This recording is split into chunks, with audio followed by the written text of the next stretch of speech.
आज छत्रपती शिवाजी महाराजांना वंदन करण्यासाठी बच्चू कडू किल्ले रायगडावर दाखल झाले। यावेळी पायरी मार्गाने जाणाऱ्या दिव्यांग महिलेला बच्चू कडूंनी लोखंडी पालखीतून उचलून घेतलं, ती दृश्य समोर आली आहेत।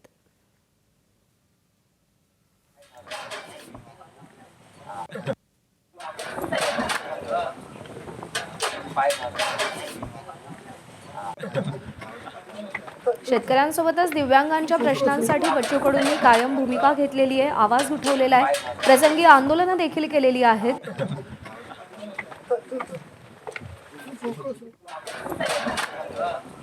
दरम्यान बच्चू कडू यांनी काल उपमुख्यमंत्री एकनाथ शिंदेंच्या उपस्थितीत शिवसेनेत प्रवेश केला। मात्र बच्चू कडूंनी पक्षप्रवेशासाठी शिवसेनेलाच का निवडलं, भाजपला का नाही असा सवाल विचारला असता त्यांनी काय प्रतिक्रिया दिली आहे पाहूया। स्वाधीन केला जातोय। बच्चू भाऊ कडू आपल्यासोबत आहेत। भाऊ, खरं तर पक्षप्रवेशानंतर पहिल्यांदाच किल्ले रायगड आणि स्वराज्याची भूमी असलेल्या या स्वराज्याच्या राजधानीमध्ये आलेले आहात, अभिवादन करायला निघालेले आहात। कशा पद्धतीने एक नवीन ऊर्जा या ठिकाणी घेऊन पुन्हा शिवसेनेच्या कामासाठी आपण जो रायगड स्वराज्यासाठी झटला, या परिसर रक्तानं न्याहाळला आणि मात्र रयतेचं रक्षण करण्याचं काम रायगडानं छत्रपती शिवरायांनी त्यांच्या प्रत्येक मावळ्यानं केलं, त्याचं स्मरण व्हावं।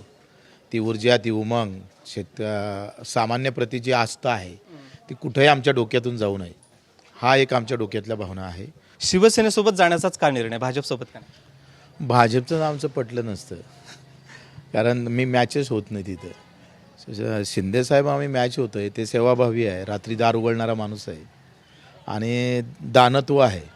ज्यांनी दिव्यांग मंत्रालय दिल्याबरोबर आम्ही त्यांचे चाहते झालो।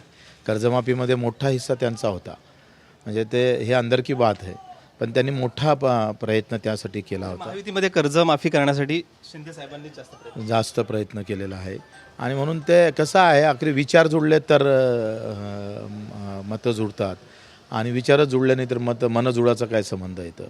आणि म्हणून आम्ही म्हटलं आहे शिंदे साहेबांना का पदा हा विषय महत्त्वाचा नाही आहे, मुद्दे महत्त्वाचे आहे आणि मुद्दे घेऊन आपण समोर गेलो पाहिजे।